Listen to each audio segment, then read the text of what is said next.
ఏం లేదు సార్, ఇది శాంక్షన్ ఎప్పుడో రోడ్ అయింది. ప్రభుత్వంలో వేసే వల్ల అన్ని పార్టీలకు సంబంధం ఉంది. పార్టీలు ఏమైనా ఉండని కానీ ప్రజలతో ఆడుకుంటారు. ఎందుకంటే ప్రజల జీతం వాళ్ళ ఇంట్లో ఫ్యామిలీలో ఎవరికైనా అయితే లేస్తారు వాళ్ళు. ఇప్పుడు ఇదే రోడ్ ఉన్నది, ఈ రోడ్ ఎంతమంది ఇప్పటికీ చాలా మంది చనిపోయారు. రోజు నెలకు ఒక యాక్సిడెంట్ పక్క అవుతుంది. ఎంతోమంది పేదలు చచ్చిపోతారు, పాపం అలాంటి వాళ్ళు చచ్చిపోతారు. ఇంత కనికర ముసలి దీని మీద చెట్ల మీద కేసు ఉందండి. చెట్ల మీద కేసు ఉంటే ఏమవుతుంది? ఇప్పుడు తీయాలనుకుంటే ఎంతసేపు ప్రభుత్వాలు తెచ్చుకుంటే ఎంతసేపు కాదు చెట్లు తీయాలనుకుంటే. ఇప్పుడు ప్రజలతో ఆడుకుంటారు కదా జీవితాలు. ప్రజలు చిన్న పిల్లలు, పాపం పెద్దోళ్ళు పిల్లలు, చిన్న పిల్లలు, అలాంటి చిన్న 3 నెలల పిల్లలు చచ్చిపోయిన ఒక పాప, చిన్న పాప బాధనిపిస్తుంది. ఎంత పెద్ద యాక్సిడెంట్ అయింది. వస్తారు మంత్రులు, ఎమ్మెల్యేలు వస్తారు, మంత్రులు వస్తారు, వచ్చి చూసుకోవడానికి వస్తారు. కానీ దీని మాత్రం పరిష్కారం చేయాలి. ఎందుకు వచ్చి చూడడానికి కదా? చూడు, ఇప్పుడు దీని పరిష్కారం ఏమో చేయాలి కదా. ఇప్పుడు అయింది మొన్ననే ఒక 5-6 నెలల కింద ఆలూరుకాడ అయింది. వాళ్ళు లారీ గుర్తే 7 మంది అప్పుడు చనిపోయారు. రైతులు చనిపోయారు. రైతుల మీకు వెళ్ళింది. అప్పుడు గిట్ని మేము ధర్నా చేసినాం. చివరిలో 2 రోజులు ధర్నా చేస్తే ఏం చేశారు? వచ్చారు ఎమ్మెల్యే వాళ్ళు వచ్చారు, చెప్పారు, పోయి అయిపోయింది. అంతేకాదు, ఇక ముగింపు అంతగా ఉంటుంది. కానీ ఇట్లా అయిన సంఘటన అయితేనే మళ్ళీ వస్తారు వాళ్ళు. సంఘటన మధ్యలో రాదు. ఇక ఇది ఇంతకే ముగించినట్టు చేస్తారు. ఇది ఇంత చేస్తారు. నిర్లక్ష్యం, ప్రభుత్వం నిర్లక్ష్యం. అన్ని ప్రభుత్వాలు ఏ పార్టీ కానీ ఏ పార్టీ అయినా సరే కానీ దీన్ని పరిస్థితి చేయాలి. చెట్ల వల్ల ఇప్పుడు ప్రయోజనం ఉందా? ఆ చెట్లు మా చివరిలో సైడ్ చూడండి, బండ్ల మీద పడి మా ఊరు బండి మీద పడి చనిపోయాడు. చెట్లు పోయినాయి. ఆ చెట్ల వల్ల ప్రయోజనం ఏం లేదు. చెట్లు పోతే చెట్లు పెట్టుకోవచ్చు కదా సార్. ఇప్పుడు మంచి పోతే మంచి రాదు కదా. దానివల్ల ప్రయోజనం లేదు. చెట్టు వల్ల ప్రయోజనం ఉందంటే ఏమైనా ఉందని చెప్పండి. ఆ కేసు వేసిన ఎవరో కానీ దానివల్ల ప్రయోజనం ఏం లేదు. ఏముందని ప్రయోజనం? ఏం లేదు. దీనివల్ల మొత్తం నిష్క్రమయ్యేది ఓన్లీ ప్రజలు. సార్ ఇది మన్నగూడ నుంచి మొయినాబాద్ వరకు సార్ 30 కిలోమీటర్స్ దాకా ఉంటుంది. 30 కిలోమీటర్స్ ఉంటుంది రోడ్ మొత్తం ఇదే సార్. ఒక బండికి వెహికల్ మేము సైడ్ కొట్టాలంటే సైడ్ కొట్టలేము. నైట్ పూట మాత్రం డేంజర్. ఒక బండికి సైడ్ కొట్టాలంటే సైడ్, ఒక లారీ వెళ్ళిందంటే బస్సు వెళ్ళిందంటే దాని వెంటనే వెళ్ళాలి మేము. ఇక సైడ్ కొట్టి మాకు జాగలేదు. అప్ప జంక్షన్ వరకు మాకు సైడ్ కొట్టి జాగనే రాదు. ఇక్కడ వికారాబాద్ దాకా రాదు. మన్నగూడ వికారాబాద్ దాకా మాకు సైడ్ కొట్టి జాగనే లేదు. ఇది రోడ్ ఇది మళ్ళీ నేషనల్ బీజేపూర్ హైవే అంటే ఇది బీజేపూర్ హైవే ఇట్లా ఉంటుందా? ఒక పల్లెటూరులో పోయి రోడ్ అన్నా మంచిగా ఉంది కానీ అంతగా అద్భుతంగా ఉంది. ఇది బీజేపూర్ హైవే, ఇంత మంచి రోడ్ ఇది, అంత సార్ ఇది అంత ఉన్నది. మరి దారం ఏం లేదు. ప్రజలతో ఆడుకుంటారు మొత్తం వీళ్ళు. వాళ్ళది ఏం పోయింది? ఇక వస్తారు, చూస్తారు, పోతారు, మళ్ళీ రేపు వస్తారు, మళ్ళీ ఇంకో యాక్సిడెంట్ స్టార్ట్ అయిందంటే మళ్ళీ ఇదే వస్తారు, మీడియా వస్తారు, వాళ్ళు ఇల్లు వస్తారు, చేస్తారు, పోతారు.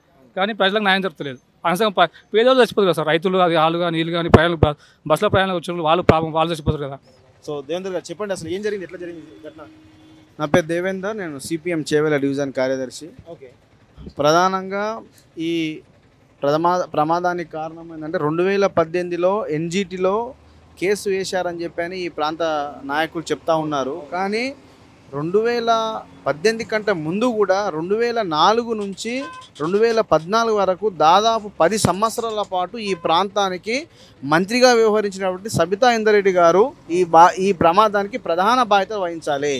ఎందుకంటే ఆమె మంత్రిగా 10 సంవత్సరాల నుండి కూడా ఎన్జిటి కేసు వేయకముందు కూడా ఈ ప్రాంతానికి మంత్రిగా ఉన్నారు. కానీ హైదరాబాద్ చుట్టుపక్కల ఉన్నటువంటి అన్ని రోడ్లు కూడా అయినాయి, అన్ని నేషనల్ హైవేలు. ఈ రోడ్డు మాత్రమే కాకపోవడానికి ప్రధానమైనటువంటి కారణం నాయకులకు చిత్తశుద్ధి లేకపోవడమే. కాబట్టి ఇక్కడ ఉన్నటువంటి అప్పుడు ఎంపీ విశ్వేశ్వరరెడ్డి గారు కావచ్చు, తర్వాత మాజీ మంత్రి మహేందర్ రెడ్డి గారు కావచ్చు, అంటే నాయకులకి సమన్వయ లోపము, తర్వాత వాళ్ళ మధ్య మరి ఏం ఉద్దేశం ఉందో, అంటే నిత్యం కూడా ఈ దాదాపు ప్రభుత్వ లెక్కలో 870 మంది గత 10 సంవత్సరాల కాలంలో 800 మంది చనిపోయారని చెప్పని ఈరోజు చాలామంది అధికారులు చెప్తున్నటువంటి పరిస్థితి ఉన్నది. కాబట్టి వెంటనే రాష్ట్ర ప్రభుత్వం ఇప్పుడు ఎన్జిటిలో కేసు వెకేట్ చేయించామని చెప్తా ఉన్నారు. కానీ పనులు ఎప్పుడు ప్రారంభిస్తారు? యుద్ధ ప్రాతిపాదికన ఈ 4 లైన్స్ రోడ్డు 4 లైన్స్ కూడా సరిపోదు, దీన్ని 6 లైన్స్ చేయాలి. 6 లైన్స్ చేయాలని చెప్పని మేము సిపిఎంగా డిమాండ్ చేస్తూ ఉన్నాం.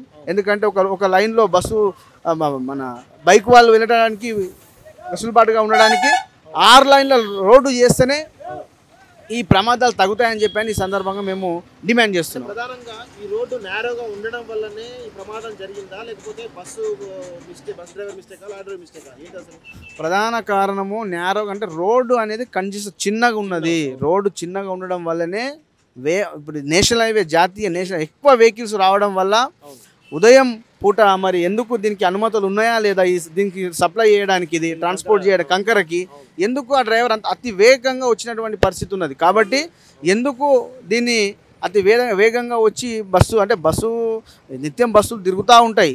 కానీ లారీ డ్రైవర్లకు హెవీ లైసెన్సులు ఉన్నాయా వాళ్ళకు, దానికి సంబంధించినటువంటి వెహికల్ ఇన్స్పెక్టర్లు ఏం చేస్తూ ఉన్నారు, దాన్ని కూడా పర్యవేక్షణ చేయాల్సినటువంటి బాధ్యత ప్రభుత్వ అధికారుల పైన ఉన్నది. గత 3-4 రోజుల క్రితమే ఇక్కడ ఆలూరు దగ్గర కూడా ఒక పెద్ద గత ఏడుగురు ఇక్కడనే ముందే అక్కడ 7 కూరగాయల అమ్ముతున్నటువంటి వాళ్ళపైకి లారీ అనేది ఎక్కిపోయింది. అక్కడనే స్పాట్లో వాళ్ళు 7 చనిపోయినటువంటి పరిస్థితి ఉన్నది. ఆ ఘటన మరొక ముందే ఇది చాలా చాలా దురదృష్టకరం. దాదాపు 19 మంది చనిపోయారు. 24 మంది అంటే మామూలు విషయం కాదు. కాబట్టి ప్రభుత్వం చనిపోయినటువంటి వాళ్ళకు 25 లక్షలు ఎక్స్గ్రేషియా చెల్లించాలి. 5 లక్షలు 7 లక్షలు ఇస్తామంటే చూస్తూ ఊరుకునే పరిస్థితి ఉండదు. పేదల చావు కూడా ఈ ప్రభుత్వాలే బాధ్యత. కాబట్టి చనిపోయినటువంటి మృతులకు మాత్రం ప్రభుత్వమే పూర్తిగా అండగా ఉండాలని చెప్పని మేము కోరుతున్నాం. సో ఇది మొత్తానికైతే సిపిఎం సంబంధించినటువంటి రాష్ట్ర కార్యదర్శి జాన్ వెస్లీ గారు కూడా చాలా స్పష్టంగా ఈ యొక్క నేరో రోడ్డు కావచ్చు, లేకపోతే గత ప్రభుత్వాల నిర్లక్ష్యం కావచ్చు, ప్రస్తుత ప్రభుత్వ నిర్లక్ష్యం కావచ్చు, పాలకుల నిర్లక్ష్యం వల్లనే ఈ నేరో రోడ్డు వల్ల ఇక్కడ పెద్ద ఎత్తున రోడ్డు వేయకపోవడం వల్లనే ఈ పరిస్థితి జరిగిందని చెప్పి చాలా స్పష్టంగా చెప్తున్నారు. వారు కూడా ఎవరైతే చనిపోయారో వాళ్ళ కుటుంబాలు కూడా ఆదుకోవాలని చెప్పేసి చెప్తా ఉన్నారు. సో ఇక్కడ మనం చూస్తూ ఉన్నాం. సో ఇది ఏదైతే కంకర లారీ, ఇది ఒక పెద్ద టిప్పర్ లారీ. సో ఇక్కడ ప్రధానంగా స్థానికులు చెప్తున్న విషయం ఏంటంటే ఇది పొద్దున ఎర్లీ మార్నింగ్ ఓవర్లోడ్ తోటి కంకర వేసుకొని అటు సైడ్ నుంచి వస్తున్నటువంటి పరిస్థితి కనబడుతుంది. అటు సైడ్ నుంచి చేవేళ్ళ నుంచి ఇటు మిర్జాపూర్ వైపు ఈ లారీ చాలా ఓవర్ స్పీడ్ తోటి వస్తున్నట్టు కనబడుతుంది. అదేవిధంగా అక్కడ మనకు కనబడుతుంది కదా ఆ యొక్క బస్సు ఏదైతుందో అది కూడా ఇటు తాండూరు నుంచి అటు వెళ్తున్న క్రమంలో ఇదే స్పాట్లో ఒకవైపు లారీ ఓవర్లోడ్తో ఉన్నటువంటి కంకరతో ఉన్నటువంటి టిప్పర్ లారీ కావచ్చు, లేకపోతే అదే ఓవర్లోడ్తో ఉన్నటువంటి బస్సు దాదాపు 50 మంది ఉండాల్సిన బస్సులో దాదాపు 70 మంది పైగా ఉన్నారని చెప్పేసి అంటా ఉన్నారు. సో ఈ రెండు కూడా అతివేగంతో ఢీకొనడం వల్ల ఇక్కడ అమాంతం ఇక్కడ ఉన్నటువంటి ఏదైతే టిప్పర్ లారీ ఏదైతే ఉందో అమాంతం బస్సు పైన పడడం, ఈ టిప్పర్ లారీలో ఉన్నటువంటి కంకర కూడా అమాంతం బస్సు పైన నిండి ఆ కంకర కింద కంప్లీట్గా ప్రజలు చాలా విలువెల్లాడుతూ చనిపోయినటువంటి హృదయ విదారకరమైనటువంటి సంఘటన కనబడ్డది మనకి. సో ప్రస్తుతం ఇలాంటి మరి ఇది డ్రైవర్ ఇక్కడ ఉన్నటువంటి ఈ లారీ డ్రైవర్ స్పాట్లో చనిపోయినట్టుగా తెలుస్తూ, అదేవిధంగా బస్సు డ్రైవర్ కూడా స్పాట్లోనే చనిపోయినట్టుగా తెలుస్తూ ఉంది. సో మొత్తంగా దాదాపు 24 మంది ప్రస్తుతం ఉన్నటువంటి లెక్కల ప్రకారం 24 మంది చనిపోయినట్టుగా చాలా స్పష్టంగా మనకు తెలుస్తూ ఉంది. సో ఇలాంటి ప్రమాదం చూడండి, చాలా మీరు క్లియర్గా చూసినట్లయితే ఒక లారీ గుద్దడం వల్ల కంప్లీట్గా లారీ ఏదైతే ముందు భాగం అవుతుందో ఎక్కడ కూడా కనీసం ఆ ముందు భాగం మొత్తం ఉతకపోయినట్టుగా కనబడుతోంది. సడన్ స్పాట్లో డ్రైవర్ చనిపోయినట్టుగా తెలుస్తూ ఉంది. ఇది చాలా అంటే ఇది అంత ఈజీగా ఆషామాషి అంటే ఓన్లీ ఇటువైపు నుంచి అంటే లారీ వైపు నుంచి ఒకరు మాత్రం చనిపోవడం తెలిసింది. కానీ ఇంకొక వైపు నుంచి దాదాపు 23 మంది దాదాపు 24 మంది చనిపోయినట్టుగా తెలుస్తూ ఉంది. సో ఇది డ్రైవర్ నిర్లక్ష్యమా, లేదు బస్సు డ్రైవర్ నిర్లక్ష్యమా, లేకపోతే లారీ డ్రైవర్ నిర్లక్ష్యమా? ఇటు రెండు వైపులో కూడా మిస్టేక్స్ కనబడుతూ ఉన్నాయి. సో దీన్ని ఖచ్చితంగా పోలీస్ డిపార్ట్మెంట్ కానీ రవాణా శాఖ విచారణ చేసి నిజానిజాలు తెలియాలి. దాంతోపాటుగా ఈ ప్రమాదానికి కారణం ఏంటి? ప్రమాదానికి కారణము లారీయా బస్సా?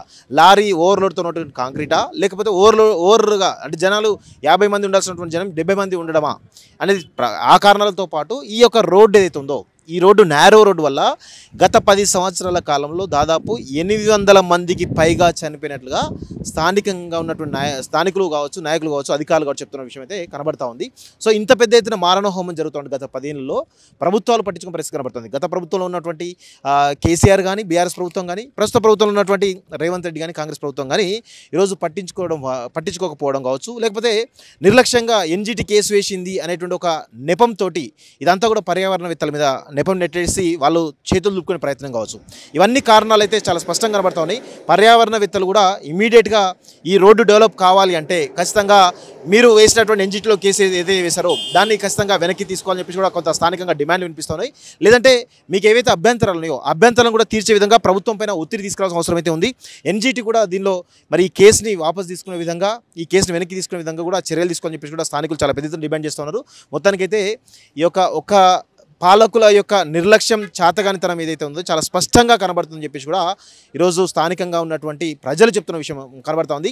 ఇప్పుడు కాదు, అప్పుడు 2017లో హైవే శాంక్షన్ అయిందని చెప్తున్నప్పుడు కూడా 2004 నుంచి కూడా ఇక్కడ ఉన్నటువంటి స్థానిక మంత్రి ఎవరైతే ఉన్నారో సబితా ఇంద్రారెడ్డి నిర్లక్ష్యంతో పాటు గత ప్రభుత్వంలో ఉన్నటువంటి మహేందర్ రెడ్డి నిర్లక్ష్యం కావచ్చు, లేకపోతే స్థానిక నాయకుల నిర్లక్ష్యం కావచ్చు, కేసీఆర్ నిర్లక్ష్యం కావచ్చు, ఇప్పుడు ప్రస్తుత ప్రభుత్వం నిర్లక్ష్యం కావచ్చు, ఇవన్నీ కూడా కారణాలు కనబడతా ఉన్నాయి.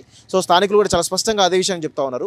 సో ఇలాంటి ఘటనలు పునరావృతం కావద్దు అంటే ఇలాంటి నేరో రోడ్ను ఖచ్చితంగా శరవేగంగా యుద్ధ ప్రాతిపదికంగా చర్యలు చేపట్టి ఈ యొక్క రోడ్ను పూర్తి చేసి ఈ మారణ హోమాన్ని ఆపాలని చెప్పేసి కూడా డిమాండ్ చేస్తూ ఉన్నట్టు పరిస్థితి మనకు కనబడుతుంది.